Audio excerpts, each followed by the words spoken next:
यह वीरों की भूमि है, यहाँ बलिदान हुए हैं, यहाँ प्रत्येक वर्ष मेला भी लगता है।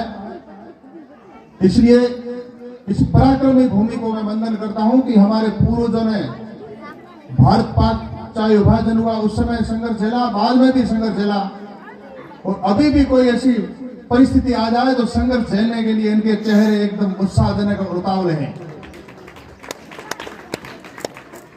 सजना, विद्या का मनुष्य जीवन में बहुत महत्व होता है। मनुष्य के सर्वांगीण विकास के लिए, सर्वांगीण उन्नति के लिए विद्या बहुत आवश्यक है। प्रधान साहब ने कहा कि पढ़े लिखे की चार आंखें होती तो दो ही है, परंतु अंतर्निहित शक्तियों का प्रकटीकरण ज्ञान चक्षु के माध्यम से व्यक्ति अपनी दिव्यता से, भव्यता से ठीक से संसार का अवलोकन करके अपने विवेक के अनुसार अपने कर्तव्य पथ पर ठीक से चल करके और कर्तव्य पथ पर चल करके दूसरों के लिए प्रेरक बनता है। विद्या के माध्यम से हो सकता है, शिक्षा के माध्यम से हो सकता है। सजना, कर्मण्येवाधिकारस्ते मा फलेषु कदाचन, ऐसा गीता में कहा है। एक बार बात को थोड़ा सुने, मैं आपसे ही बात करूंगा,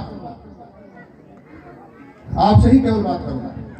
कर्म व्यक्ति को करते रहना चाहिए। अभी आपका जो कर्म है पढ़ने लिखने का है, केवल और केवल कलम चलाने का काम है। ये आदरणीय जो शिक्षक वृंद है, ये आपसे भगवान से कम नहीं है। इनके प्रति आपके मन में श्रद्धा रहनी चाहिए। गुरुर ब्रह्मा गुरुर विष्णु गुरुर देवो महेश्वर गुरुर साक्षात परब्रह्म तस्मै श्री गुरुवे नमः।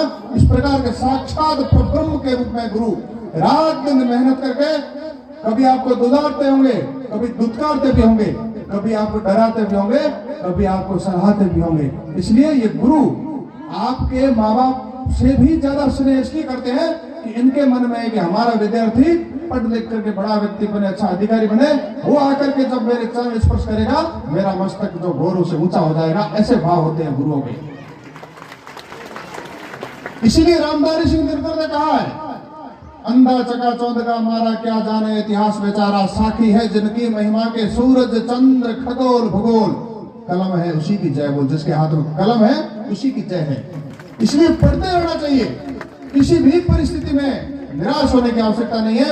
हम जानते हैं अलग अलग परिस्थितियों में कई बार आर्थिक रूप से दबे हुए परिवार होते हैं, उनके नादान बच्चे आगे पढ़ नहीं पाते, बच्चे पढ़ नहीं पाते। अभी एक लघु नाटिकार एक जो कविता उसने भावुक कर दिया सबको कि शिक्षा कितनी महत्वपूर्ण है, बालिकाओं को पढ़ाना चाहिए। बड़े हर्ष का विषय, अभी प्रधान साहब भी कह रहे थे कि यहाँ बालिकाओं की संख्या अच्छी है, बहिनें शिक्षक भी विराजी है। बड़े हर्ष का विषय है कि बालिकाओं को यहाँ पढ़ाते हैं, बहुत बड़े खुशी का विषय है। इसलिए पढ़ते रहें। शिक्षा ही सर्वांगीण उन्नति का एकमात्र रास्ता है, शिक्षा के बिना कुछ भी नहीं है। इसलिए रामधारी सिंह दिनकर ने जो पंक्तियां कही है, उन पंक्तियों का अनुसरण हमें करते रहना चाहिए।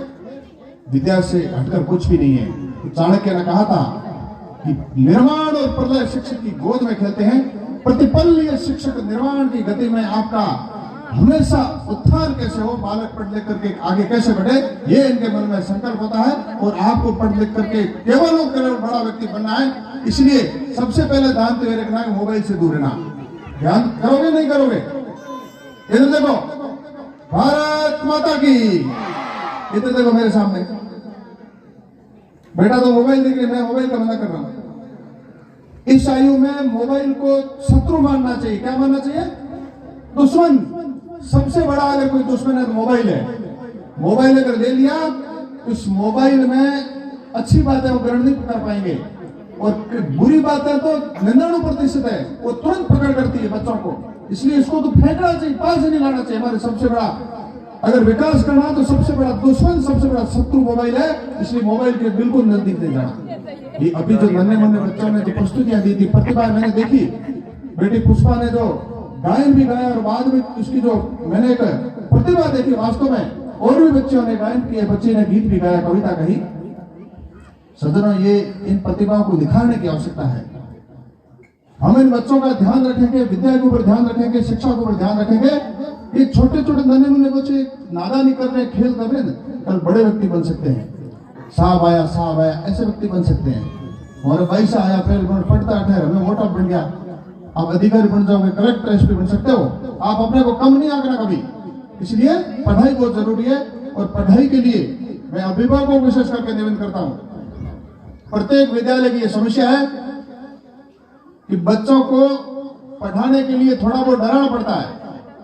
डराते हैं तो पुरुष तो कई बार हो सकता है मान भी जाए, लेकिन इन बच्चों की माता है ना, मार साहब हमारा टाबरिया नबी कुट्टो ठीक को रहने, ऐसा आकर के धमकाते हैं। मैं आप सबसे निवेदन करना चाहता हूं, विशेष करके आपसे भी निवेदन करना चाहता हूं कि अध्यापक आपको पीटता है ना, तो उसका पीटने का अर्थ एक ही है, वो अनुशासन से आपको पढ़ाना चाहता है। आपके प्रति कोई दुर्भावना नहीं है। उसको सरकार उसको वेतन देती है, गवर्नमेंट तनख्वाह देती है, आपको क्यों पीटेगा? क्या लेना देना? आकर के आराम से सुबह आएगा, शाम को चला जाएगा, क्या लेना देना? लेकिन उसके मन में पीड़ा है, वेदना है कि मेरा विद्यार्थी चाहे बच्चा हो चाहे बच्ची हो, वो पढ़ लिख करके बड़ा व्यक्ति बने तो मेरा सीना जो मस्तक है वो गौरव से ऊंचा होगा। वे उसके मन में भाव होते हैं। इसलिए गुरु का वंदन करना चाहिए। इस प्रकार की शिकायत विशेष करके मैं आदरणीय अभिभावक विराज उनसे विनम्र निवेदन करना चाहूंगा। हर स्कूल की शिकायत है। मुझे भी गांव में साल भर 2 बार पंचायती करनी पड़ती है, बढ़िया मत करो टावरन पटन देते, ये होता है। शिक्षक के प्रति हमेशा श्रद्धा भाव होना चाहिए। वो क्यों अपने बच्चे को पीटेगा? उसके मन में क्यों दुर्भावना है? ठीक है, कभी अपवाद स्वरूप कभी घटना हो जाती है, अलग बात है। फिर शिक्षक के मन में कभी दुर्भावना नहीं को उस बालक को पीटे। इसलिए अगर बच्चों को पढ़ाना लिखना आगे बढ़ाना है तो इस प्रकार की शिकायत हमें नहीं करना चाहिए। वो हमारे भगवान है, पढ़ाते 24 घंटे बच्चों के लिए मेहनत करते हैं। इसलिए शिक्षकों के प्रति श्रद्धा प्रकट करते हैं और आप पढ़े निश्चित रूप से।